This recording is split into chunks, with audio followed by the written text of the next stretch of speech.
Seduction and the art of seduction is something that's extremely important in life. It's not just about sexual seduction. It's about seducing people to like you, to be on your side. It's about selling anything. It's about being a master person in marketing or whatever. The process is the same. And here is a compilation of some of the best moments of the interviews I've done over the last 20 years when it comes to the art of seduction and how to master this art. And that's sort of what I consider the icon of seduction is the siren itself, because that's where the concept came from. And that's a woman who has a very powerful sexual energy that any man can feel. It's not overt in that they're not coming on to you, but they just radiate this kind of intense physical energy. And there's an element almost of danger to them. And that's sort of what excites the man about the siren. And then the male equivalent of that is what I call the rake. And the rake is a man who has an intense interest in women. He loves women to an incredible degree. It like obsesses him. But he can never be satisfied with one woman. And because he so much is interested in women and he understands them so deeply, then there's the dandy. That's the kind of androgynous seducer who mixes male and female characteristics. Then there's the natural, someone who's kind of got a childlike energy. They're just so authentic. They're not faking anything. They've got that kind of innocence about them, and it's devilishly seductive. There's the coquette, is someone who blows hot and cold. They know how to play hard to get. They get your claws in you, and then they withdraw, and you go crazy, and you have to pursue them, and you're going after them. Then there's the star, which as well can be male or female. That's a person who has a kind of a distance. You know, a star is somebody that we project all of our fantasies onto. Right? We imagine that they're almost larger than life.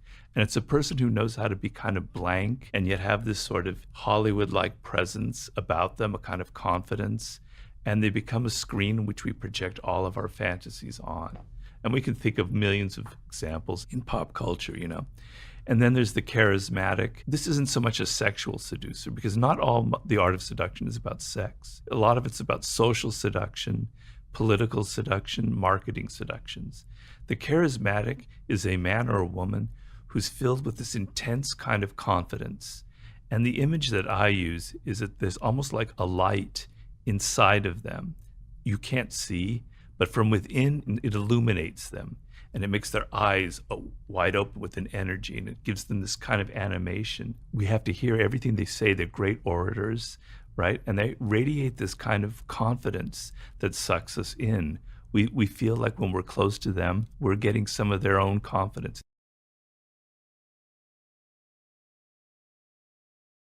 What makes for a great seducer is very simple. You are outer directed. So when you meet somebody for the first time or you're on a date, you're not having that internal monologue going, does she like me or does he like me? Am I dressed well? Am I saying stupid things? What can I do to impress them? No, you turn it off and you're outer directed and you're listening to them and you're entering their spirit and you're hearing them say things that give you idea of what they're missing in life, of what they want, of what their needs are, of what makes them an individual. You're absorbing it, you're entering into their spirit, and then you can reflect it back to them. You can give them gifts, you can take them to places that show that you're attentive to them. Because if you look at how we are in our day-to-day life, normally people never pay us attention. They're always so self-absorbed, they're never thinking about us. The times where you get the sense that people are actually interested in who you are as an individual is pretty rare. If you give that feeling to someone, it's incredibly powerful, because we all want to be validated, we all want to be recognized.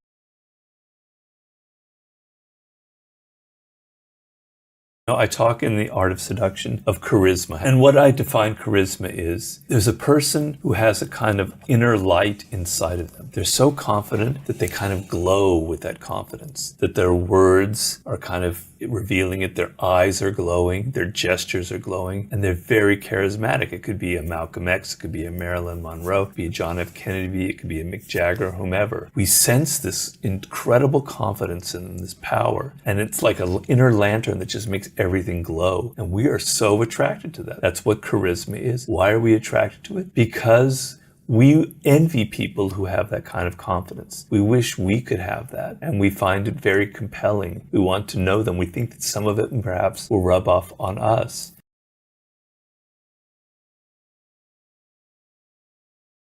Obviously, men and women are different. Men tend to be seduced by visuals. The way a woman looks is sort of the primal way of seducing a man. Women are very prone to words, to the verbal aspect. And seducers, the typical Don Juan of the 17th century, they discovered that through language, through poetry, through casting a spell on a woman with their words, that this was the weakness that they had. And so many of these great early seducers were just great talkers. If you look at like some of the great ones in the 16th, 17th century, they were not handsome men. They were actually, one of them was physically repulsive, but had such an incredible way with words that he could seduce almost any woman.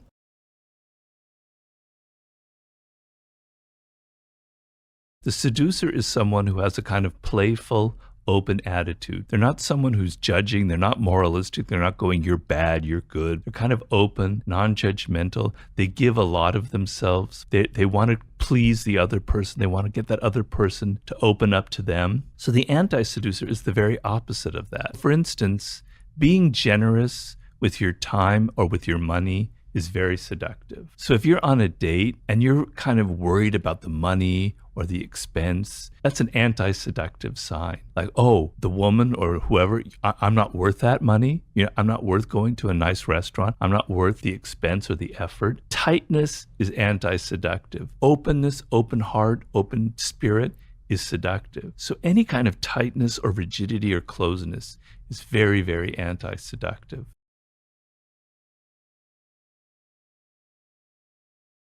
If you're not able to let go of your tightness when it comes to a woman, something's wrong with you, man. Just let go. Spend some extra money. Spend the extra 10 quid that you might need to spend on taking her to someplace different. But it signals a kind of cheapness. And it's not about money. It's about a cheapness in your spirit. She's not worth letting go. Okay, maybe you don't have that much, but my God, you have enough. It's not going to like make, if you're that poor, then, you know, okay, maybe, but probably not. You can afford it. Show that it means something to you. Seduction is a language. It's not a language of words. It's a language of gestures that we're paying attention to. We're paying attention to people's body language. We're paying attention to their actions, to the things that they never say. So when you signal that discounts are so important to you that even on the first date you have to have a discount, you're signaling there's something tight about you in your nature, and it's not very pleasant.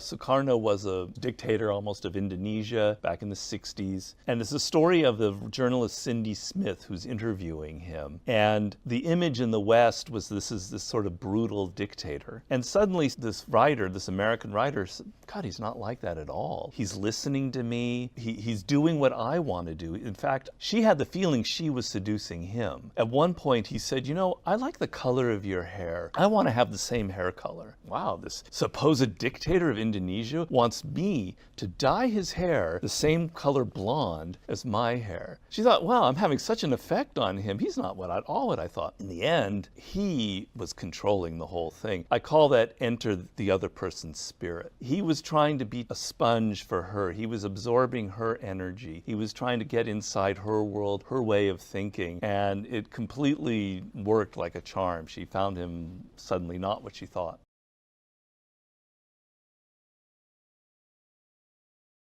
Money isn't just money. Money is a sign. Money is something that has psychology, has other things attached to it. Let's just say it's a woman who is finding herself losing her attraction to a man because he's not making any money. That could be because it's a sign that he doesn't have enough ambition, he doesn't have enough drive. Or it could be a sign he's just finding himself and eventually he'll discover it. But you're kind of turned off, a lot of women, and I think, you know, yeah, it's mostly women, by the fact that this person doesn't have any drive, has no ambition. They're not trying to make something of their life. And so it's not about the money it's the fact that there's something missing in them. That kind of masculine energy, it's not just masculine, women have great drive to make money as well. I don't mean to put it that way. But that kind of drive, that energy that makes them want to get ahead can be very seductive and very powerful.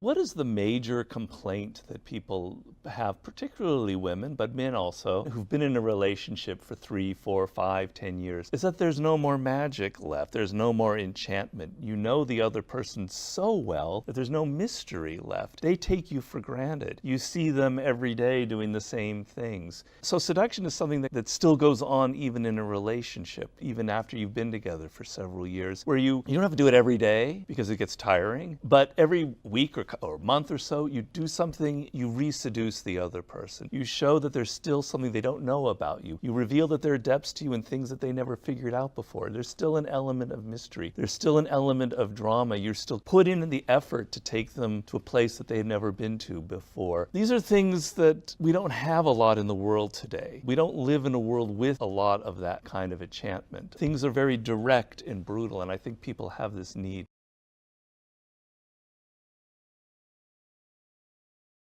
Believe it or not, some of those early dysfunctional relationships with your parents are charged with this kind of sexual energy. And so you'll find yourself attracted to the very man or woman who's going to hurt you. Whereas the man or woman who is good for you, there's no kind of sexual charge. You are actually more attracted to the person that has these damaged qualities. Why is that? Because you get to relive some of those early traumas. And so the problem that will happen, that the person who is good for you, that's actually caring, that will mesh with you, that physical charge maybe isn't as strong. And that's a problem, right? Because you want to have that element. But you need to be aware of this. You need to be aware of the fact that some of the people that you're most attracted to, you're not attracted to just because of their sexy body or whatever it is. There's also some kind of issues you haven't worked out from your early childhood that are at play in that relationship and that are going to cause you a lot of pain.